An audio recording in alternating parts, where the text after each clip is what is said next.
नमस्कार दोस्तों। वर्तमान में पे मैनेजर पर ऑटो सैलरी प्रोसेस की प्रक्रिया शुरू हो रही है। तो ऑटो सैलरी प्रोसेस की प्रक्रिया में सबसे पहली स्टेप क्या है, तो आज उसके बारे में बता रहा हूँ कि ऑटो सैलरी जो बनाना है या बनेगी उसकी फर्स्ट और कंपलसरी स्टेप है। उस स्टेप को करने के बाद आप ऑटो सैलरी जो प्रोसेस है उसको आगे बढ़ा सकते हैं। तो चलिए देखते हैं कि वो कौन सी प्रक्रिया है और कहाँ से हम शुरू करें। तो पहला जो वीडियो है कि अनिवार्य जो चीज़ है वो क्या है, तो चलते हैं आगे। हम जैसे ही पे मैनेजर खोलते हैं तो पे मैनेजर खोलते ही हमारे पास जो होम पेज आता है उसमें जो मास्टर डाटा है उस मास्टर डाटा में हम जाएंगे। मास्टर डाटा में जाने के बाद जैसे आप मास्टर डाटा पे आपका कर्सर ले जाते हैं तो वहाँ पर लंबी सी जो लिस्ट निकलती है, इस प्रकार से ये लिस्ट निकल जाती है। तो इसमें सबसे जो मुख्य चीज़ है डीडीओ इन्फॉर्मेशन।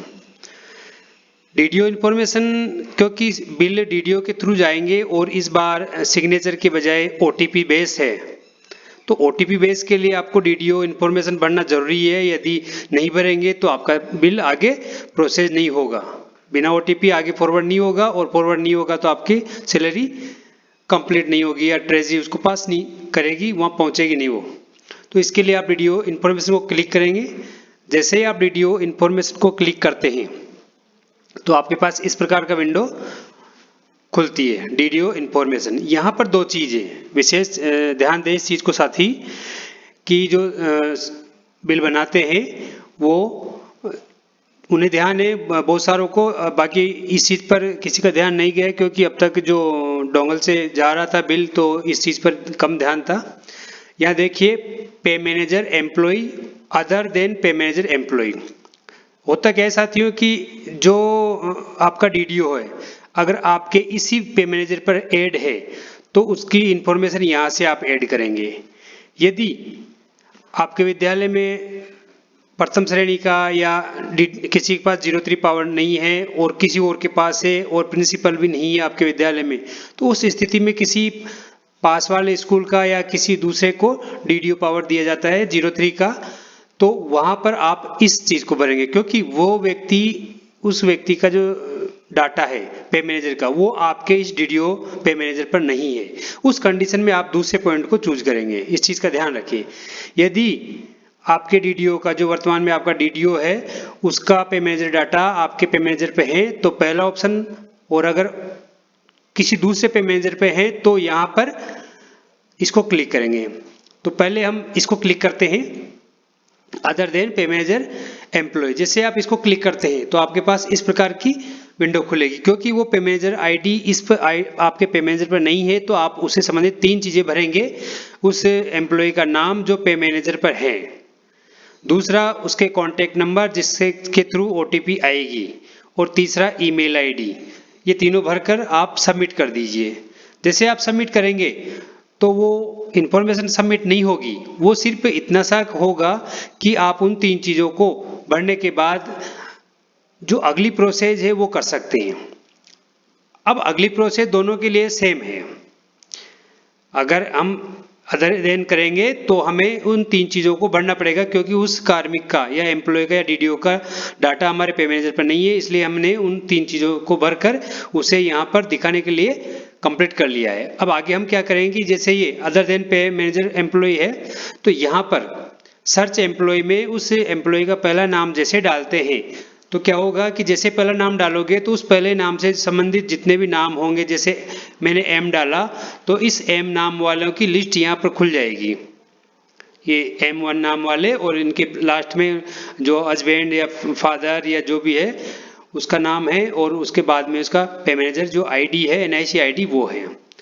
तो एम वाली, अब जो भी आपका इसमें डीडीओ पावर है वो यहाँ क्लिक कीजिए। जैसे आप इसको क्लिक करते हैं तो आपके सामने क्या आता है कि यहाँ एम्प्लॉय आईडी जो है वो यहाँ पर डाटा भर जाता है। उस एम्प्लॉय का नाम, उसकी ईमेल आईडी, कॉन्टैक्ट नंबर और उसका आधार नंबर यहाँ पर दिखाई देगा आपको। अगर ये सही नहीं है तो आप जो संबंधित डीडीओ या कार्मिक है उसके डाटा को संशोधित करवाएं और उसके बाद में इसको फिल करें। तो जैसे यहाँ पर सही डाटा आता है तो आप सबमिट कर दीजिए। सबमिट करेंगे तो आपके सामने इस प्रकार employ data detail insert successful आ जाएगा। ऐसे ही आप पे मैनेजर जो एम्प्लॉय है जो आपके इसी पर आपका डीडीओ आपके ही इस पे मैनेजर डीडीओ पे है तो यहाँ से करेंगे और जैसे ही आप सर्च करेंगे पहला नाम डालकर तो उसका डाटा आ जाएगा और यहाँ पर सबमिट कर दीजिए उसको। जैसे आप सबमिट करते हैं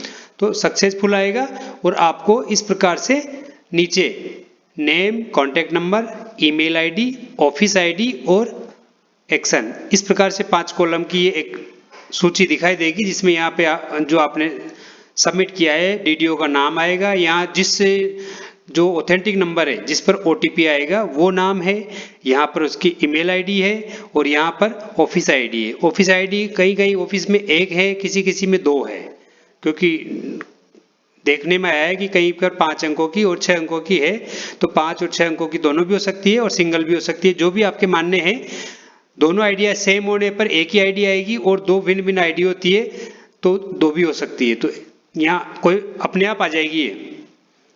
यदि आपको भविष्य में जैसे मान लो आपने देखा कि यहाँ पर किसी और का नाम आ रहा है, वर्तमान में आपका डीडीओ कोई और है, तो आप यहाँ से डिलीट कर दीजिए। जैसे आप यहाँ से डिलीट करेंगे तो ये चीज़ हट जाएगी और आप दोबारा यहाँ से जाकर यदि जो आपके डीडीओ हैं आपके ही पे मैनेजर पे हैं तो यहाँ से भर लीजिए, और यदि आपके पे मैनेजर पे नहीं है, आप किसी अन्य डीडीओ के अंतर्गत आ रहे हैं, उनके पास पावर है तो आप वहाँ से भर सकते हैं। डाटा भरने के बाद सबमिट करेंगे तो आपके यहाँ पर वापस लिस्ट आ जाएगी। तो जैसे ये लिस्ट आएगी तो आप देख लें कि आपका डीडीओ का कंप्लीट हो गया। तो ये जो डीडीओ की लिस्ट है वो किस काम आएगी कि ये जब आप ऑटो सैलरी बिल प्रोसेस करोगे या होगा तो उस समय इन जो नंबर है उस पर ओटीपी आएगा और ओटीपी वेरीफाई होने के बाद ही ट्रेजी फॉरवर्ड होगा। ओटीपी से पहले जो भी संशोधन होंगे वो डीडीओ द्वारा हो जाएंगे या जो बिल बनाते हैं डीडीओ की तरफ से वो कर सकते हैं। ऑटो सैलरी प्रोसेस की प्रक्रिया वर्तमान में चल रही है और उसके लिए क्या क्या शुरुआत करनी पड़ेगी, हमें क्या क्या तैयारी करनी है, उसके बारे में नेक्स्ट वीडियो लेकर आऊँगा। तो बने रहिए और साथियों चैनल को सब्सक्राइब जरूर करें, लाइक और शेयर भी करें और साथियों को भी पहुंचाएं ताकि उनको भी इस चीज़ का मालूम हो सके। धन्यवाद।